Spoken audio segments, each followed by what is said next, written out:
That glider redeploy mechanic has changed the way the game is played in a competitive setting big time.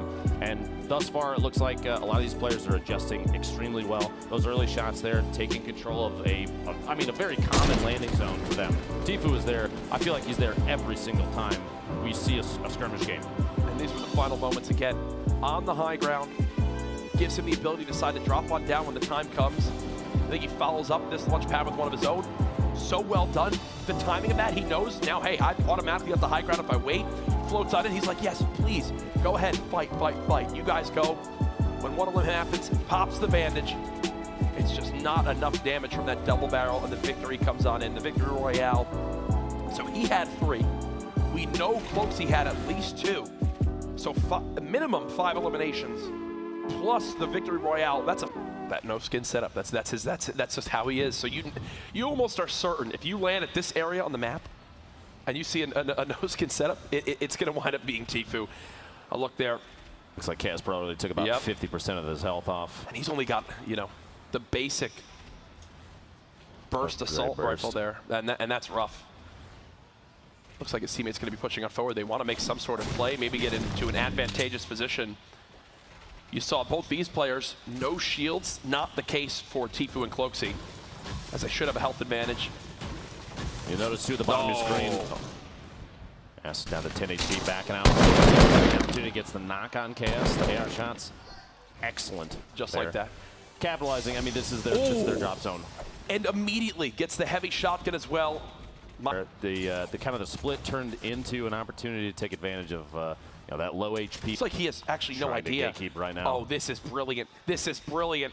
Hello, Fred. There's the shots. Only connects twice. There's still a chance here for Kayun. That's a huge tag for 46 damage. The zone now there as well. It's only ticking for 1. Look at the material count, though, Lupo. Down to just 27 metal, 14 brick, a well-placed floor, 12 HP, the elimination.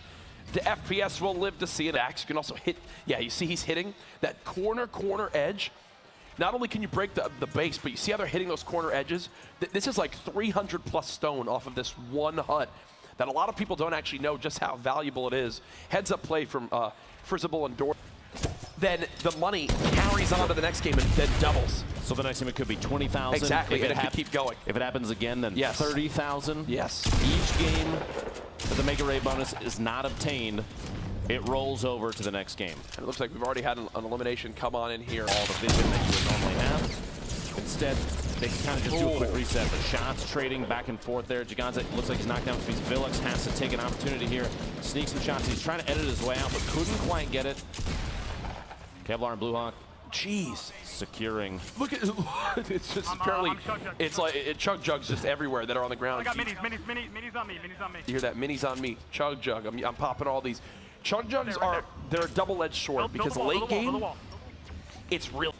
Here comes the zone. The storm now closing. This is tough. Only 170 brick left for God. And there you go. The glide comes on in. 1 minute left on the Mega Raid bonus. Looks like he's going to swoop directly in on a team that almost had no idea that he was there, but gets caught off guard by a quick 180 shotgun. Quick couple limbs in. You see the fist bump coming on out. Icy and Okrit are there as well. The storm closing. Still, we had 66 players, now down to 59 with this one zone, and this is where the game begins to collapse quite quickly. Teams, like you said, Tfue and Cloakzy still on the top. He's got the heavy sniper as well. My gosh, we've seen what Tfue can do with this weapon. Just barely missed that shot. Now the Make It Rain bonus area did just end. We'll have updates for you guys at the end of the game of who winds up taking that home, or if someone winds up taking it home. Yes, that is very key. If 2 teams tied on elimination count there, it's going to roll over to the next game. Tfue gets a shot there on Flowers, gets the elimination. Absolutely 3 for this squad. That should be a point now for Tfue and Cloakzy. They are on the board. Remember, Cloak got those first 2 eliminations. Eliminations at range. You'll see if we get to the late game and Tfue is built up directly next to someone, they'll use it as a breaching tool too, because it will one-shot any surface that a player builds up. Now, there's that Cloak, the Tfue and Cloak can go for the deploy on the glider there, try and get immediate height advantage in the team underneath. These guys are, they always, I feel like, have a top-down view of everybody. But big this time, shots on Tfue. He just got rocked right there. Gonna go ahead and pop these minis and the slurp. We'll put him at around 145 total HP in there. Great use of bandages. The slurp will, if he can get these bandages up to 75, the slurp will fully get him back to 200 HP. Cloak's just protecting him right now. Do everything he can while Tfue's trying to heal back up. And it looks like there is a team pushing up immediately to the northwest. They're going to build up. Now, because of the glider change, these fights can play out a little differently than we've seen in the past. A lot different. Tfue and Cloak, if they feel like they're going to get shot down, maybe somebody's going to get the height advantage on them.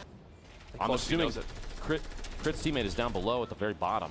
But see, Cloak still has a rift to go, so I'm wondering if they use the rift to go right now to get, easy rotations. It looks like they're going to try to farm a limbs right here. Some great tags, players beginning to glide. Everyone now soaring through the air as it's an all-out race for this next zone. Waiting, dropping down right at the perfect time. Now Cloakzy on the ground, looks to try to claim one area as his own. This is where the lobbies begin to drop quick. Take a look at that player number on the right side of your screen. Still 30 seconds on this rotation. Nice now down, Ashton now down. You see Bartonologist has been eliminated. The lobby beginning to drop like flies as everyone has begun an all-out. How you expect it to go? Now the zone, the travel distance in the zone was so far that no one had an opportunity to drop straight into the next safe zone and build up. Everyone was forced into a fight there. The player count still going down. Everyone is still moving. You can see in the top left of the screen for a moment there. People still stuck outside the zone. Tfue and Cloak trying to make their way inside, building up just each layer one at a time, and even a window there in case they need to cover each other through the layers. Just trying to take as many shots as they can. This 8 damage zone. Multiple players going down to the zone. You see your feed there. Mr. Gubber gets a double there. General Vicaros goes down. And look, only 20 players left now. Tfue gets the knock onto Mars. A great shot from Mitro, who had one of the best plays. You see 5 eliminations, and now everyone gets brought up by the rift to go, and this will completely change it. They're going to try to just slowly float on down, ride this zone on over. You see Mitro, he's scanning the ground right now. Where's my best place? Where can I land and begin to secure some sort of area and solid footing? 5 elims from Mitro himself. The only risk right now with a slow drop is if players down there secure a little box for themselves and look up, they can take shots on a lot of these players that are just floating in. Cloak and Tfue landing on top of each other. And that's that beautiful communication. Think of that call out, right? Like, look at all the little builds there are. They know exactly which box they want to land on in. 16 players left. We're now moving towards when the bonus points come in for those top placings. Remember, 4th and 5th place, you get a point. 2nd or 3rd, you get 2 points. First, the Victory Royale, 3 points. Players remaining. Cloakzy now knocked. Tfue with a quick shot of a heavy will look for the elimination himself.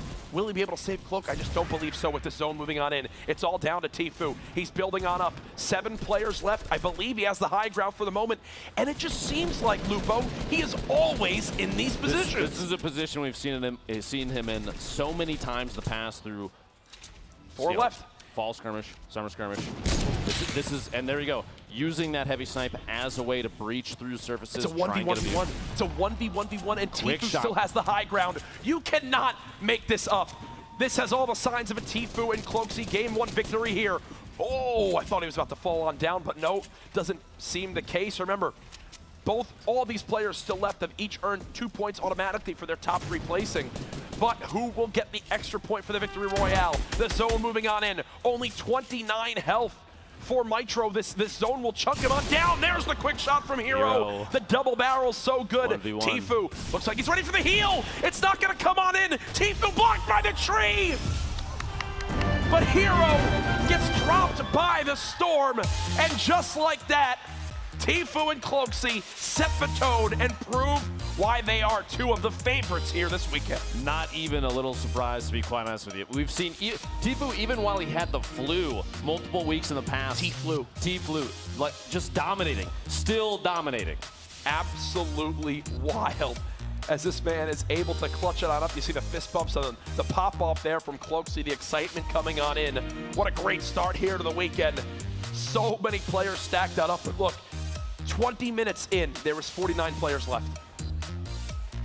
5 minutes later, we have a winner. That's how crazy the ending zones are. Here it is again. Hero was so low. You saw Tfue popping those bandages.